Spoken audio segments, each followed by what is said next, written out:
Hi everyone, I'm Scott from the Old Curiosity Shop, welcoming you back. We are going to head out to the kitchen counter and do a thrift haul. It takes about 10 minutes, but I want you to stay tuned until the end of the video because I've got a question I want to ask you. I think I'll ask you that question now. Take a look at this clock.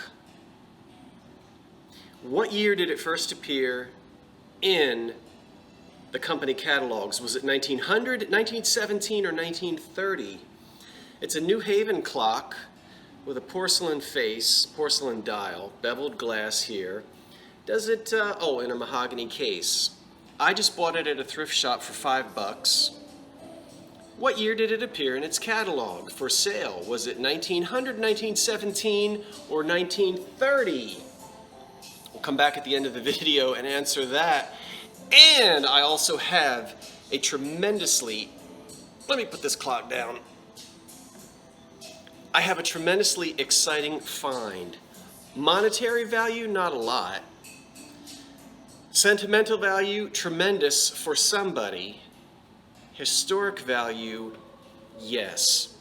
It's an amazing find. I promise you this is not a bait and switch. If you love history, you're gonna love seeing what I found in this thrift shop. So stay tuned until the end of the video. I can hardly wait to show you. There's an old curiosity shop. Every once in a while I go by there for the fond recollections that lie there in that old curiosity shop. Well, good morning, everyone. I'm Scott in the Old Curiosity Shop. We're going to do a really quick kitchen counter thrift haul because, again, some of these things you've already seen. And then we're going to go do something else. Okay, remember, all of the things that you see here are listed in the Old Curiosity Shop. You can find the link in the description box underneath the video. You'll find better pictures, more information about condition, and so forth. Thanks, everybody, for watching yesterday's video. And some folks helped me out, especially with the types of things that would be served in this. The cottageware, the English cottageware, it is a double jam pot, which I knew that. And when I say jam, marmalade, sugar, jelly, we all have different names for it. And 2 lids, 2 spoons. It's cottageware.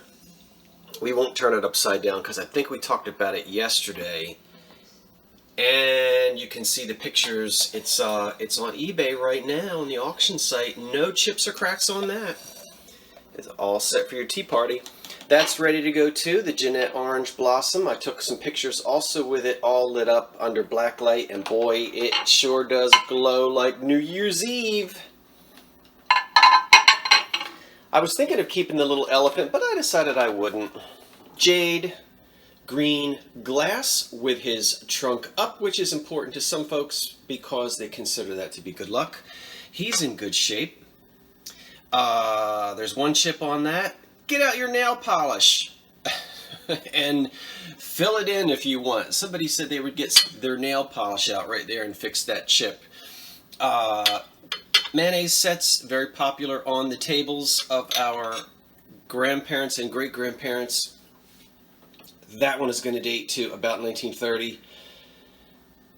The West Bend 4-piece canister set is up. The Libby glasses are up for sale. We already talked about those. As I said, I'm not going to spend too much time. I got another one of these. I sold 2, and by golly, I found a 3rd one. The Hostess, I know it's missing its lid. We won't pull it out of there. In red, Pyrex for you. Okay, so that's all that's left of the chocolate set, but I couldn't say no anyway. There were probably 6 cups and saucers. The big chocolate pot is gone, but Bavarian, German, porcelain, 1920, or a little bit before, 1918.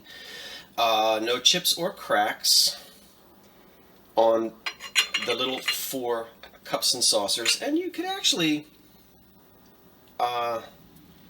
if you just wanted a little sip of something, you could still serve some hot chocolate in that, espresso or whatever you want. I didn't tell you today's Video is brought to you by this restaurant where a cup of coffee. I've almost finished my second cup, and ginger snaps are back again.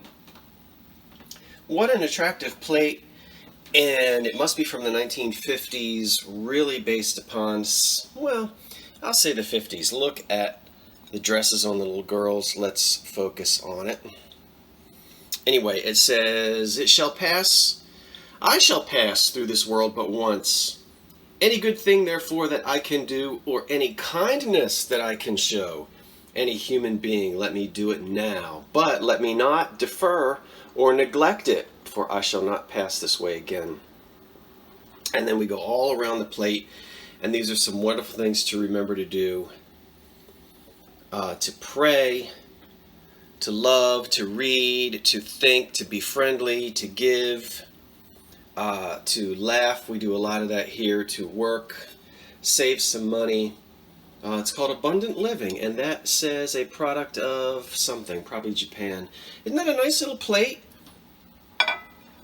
to hang up maybe on the wall in the kitchen and read those each day? It looks kind of 50s based on the graphics here, but then another pink and black piece way over here for my friends in Ohio. That's the Hazel Atlas State Cups. We got lots of pink and black. These are usually marked Hazel Atlas somewhere in the frosting. And there's the Buckeye State, Ohio.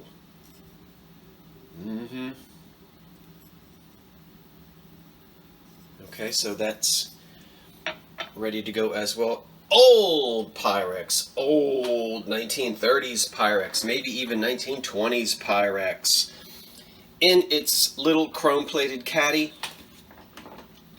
Typical is this knob on the top. The etched flowers, very 1930s. We don't even really need to see that it says Pyrex there, but it does. It's always marked. There's the casserole dish, and this is the real Pyrex. There is, hold on, one chip on the underside of the handled casserole dish right there. It might not be focusing, but it's there. And this is a nice caddy. Sometimes the chrome is flaking off or they're bent, but this is a nice one. I really like the details on the handles. It's a beautiful basket of flowers there. Can you see that? Very 1920s looking. That's just a nice way to serve your macaroni, your macajaroni and cheese. Bring it out to the table just like that, and you're all set. And it's little, you know, it's not some great big hulking thing that you don't have room for in your kitchen and you're always banging it around. It's a nice little size. I don't know how much that is.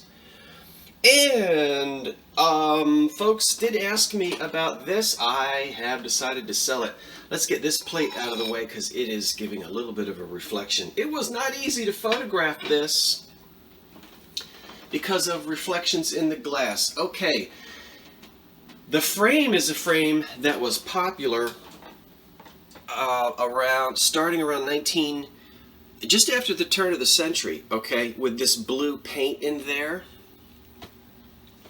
Almost all the Maxfield Parrish prints and the Fox prints, they all came in frames like this with the blue paint. That was the style, 1905. 1912 up into the 20s. This was probably painted somewhere around 1930, roughly, based on, that's definitely a Depression era tumbler, no doubt there, in Depression glass. It's probably an old frame that someone in the early Depression recycled this frame. The watercolor is drawn in pencil first. You just see some of the pencil drawings, and then it's all hand painted in, not signed, but it's all in good condition, and it is painted on top of a cardboard box. We had some folks who were a little suspicious of that. You're gonna have to trust me. I've taken a lot of these apart in all my years. I took this one apart, cleaned the glass, gently brushed off the surface of the watercolor to make sure there wasn't any mold or anything on it, and there's not. And there's no, the cardboard on the back is not a backing, it's actually what this is painted on. So just imagine in the 1930s, right? Somebody wanted something nice, they got an old frame, they went and got a cardboard box, and they painted right on the surface of the box. I'm going to turn it around, hopefully, and let you see. Okay, that is not a backing, as I said. That is what the painting is painted on. And you remember too, cardboard from this era is not the same as cardboard now. It had a shiny, slick surface many times, cardboard boxes. You know, if you collect old stuff, you've got some old boxes that are, 80 years old, and the cardboard has a much different feel in many cases. There's the box there, a company in New York. And there's something else up there, but we'll never really know. Okay, so there's, and even if you look here, you can see there's a crease right there in the actual cardboard box. And when we turn the print around up here in this corner, we see that crease again right there. So it is painted right on the surface of that old piece of cardboard. I love it. So that's a large size. What is that, 12, 13, 14, 15, 16? It's probably 16 by 14 or something like that. Maybe 18 by 14. It's nice. And how exciting. Now, you're going to have to put something on the back. I should have done this, but I didn't do it. When you get this, you're going to have to go ahead and string up a hook for the back. Sometimes people will nail on a little clip up here to hang it, a little sawtooth clip. You could also do it the old-fashioned way and put your eye hooks on the right and the left and string a picture framing wire across it. But that's, you can go to any craft shop and get the hardware to hang that up. No big deal. All original, in good shape. It's nice. You'll be the only one that has one. That's it. You know, you'll be the only one. It's unique, and I really like. I love the colors. It's very charming, and jewel tones are nice. Okay, that's the thrift haul. Boy, that was a quick one. All right, let's go do something else. And remember, if you see anything you like here, it is all up for auction. I listed everything either yesterday or today, so it'll be good for about 6 or 7 days. Thank you, everyone. Now let's go do something else. Well, I'm freshly back from a thrift shop. Let's see what I found. Here's the clock at the beginning of the video. 1900, 1917 or 1930. If you guessed 1930, you are wrong. It's 1917. It's made by the New Haven Clock Company in New England, where a lot of these clocks were made. It's a tambour style. It has a mahogany case, which I need to do some work on. The pendulum is in the clock. There is no key, but I've got plenty of keys. It's a nice one with beveled glass on the front, covering a porcelain dial. Sometimes the dials are pressed metal and sometimes they're paper. This one is tambour style number 3, and the label is on the bottom. But I want to thank Ab for sending me a catalog photograph of this from 1917. Ab at Time for Clocks, who needs to put out a video. We haven't heard from you in a while, Ab. I don't collect clocks. I've got a couple old family clocks, and that's enough, but I never turn them down, especially when I find them in an attract. I'm not over the top about all tambour clocks, but I really like the graceful style of this one. And we'll get it up and running at some point. 1917.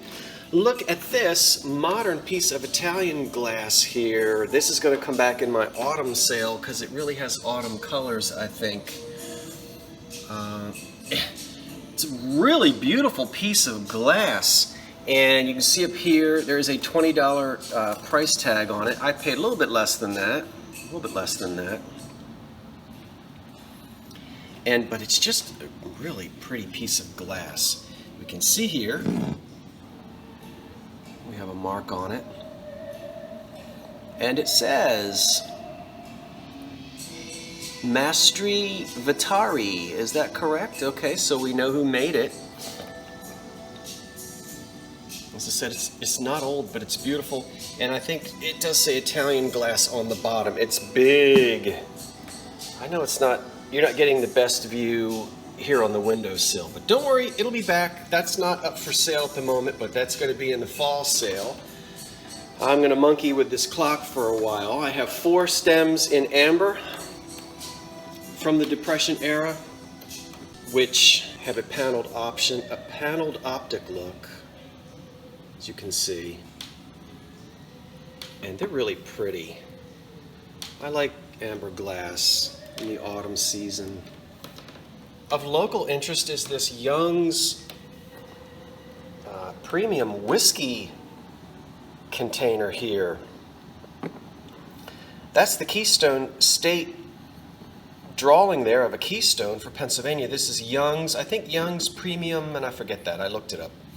It's a local whiskey maker here in this area.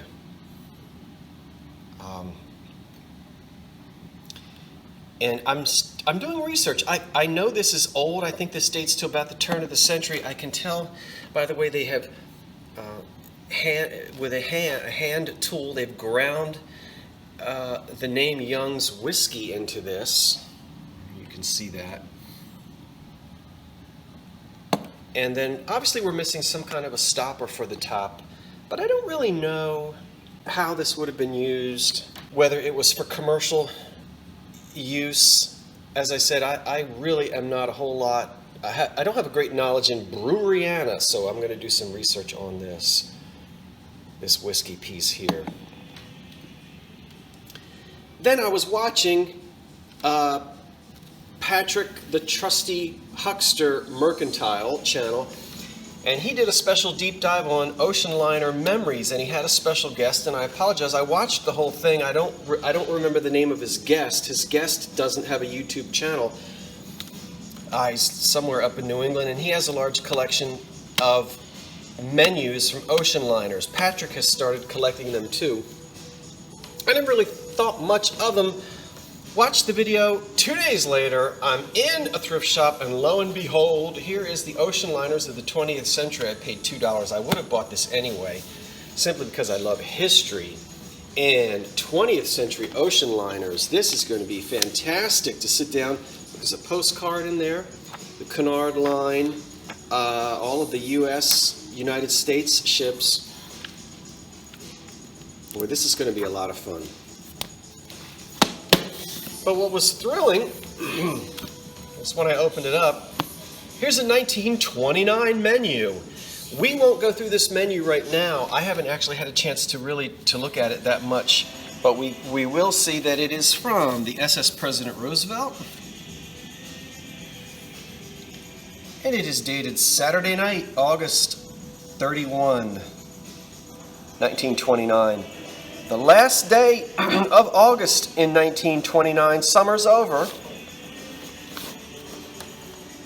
And I hope they enjoyed their dinner, because 2 months later, the stock market crashes. This might have been the last hurrah for a lot of folks. I'm going to be looking up this particular voyage to try to find out from whence they were going and maybe see if there were any notable folks on the ship. We'll revisit it again later. There was a musical program, and passengers are requested to refrain from smoking in the dining room. So I will enjoy looking at this and sharing the menu with you at some other time. But what I have to finish up with is this amazing find right here. I cannot but wait to show you. You know it's a photo album. We all have these in the closet or the drawer in our homes. I do too. And it says 1940s pictures. Wow. Okay, 1940s pictures. Did I pay $25 for it? I did. I'm not going to show you everything. I don't want to tease you with it, but I have not had a chance to look through the entire album. I looked at the first 2 pages, and I would have paid $50 for it just after looking at the first 2 pages. Let us now see what is so amazingly special about this album. We open it up. We're going to zoom right in on a family picture. This is a family from New Jersey. Front of the front porch there, 1942. Christmas of 42. Now, I've covered up the surname on purpose simply because I want to protect the privacy of the family and I want to do some research. My goal would be to put this wonderful album back in the hands of any descendants if I can find some. And I know how to do that. I'm pretty good with genealogy. Now, I know a lot of you would like to do this, and I certainly appreciate all the research you do for me, but simply because I don't really have the time now to dig into this, I'll revisit this on maybe a snowy day this winter or one day in the fall and see if I can come up with the actual family. Okay, well, big deal. Family, Christmas, 1942. The war is on, of course, and they're standing in front of their porch. That really didn't sell me on the album, but the turn of the page certainly did. Let's go and see what it says. This is the family that David left at home. David goes off to the war and he leaves mother and dad,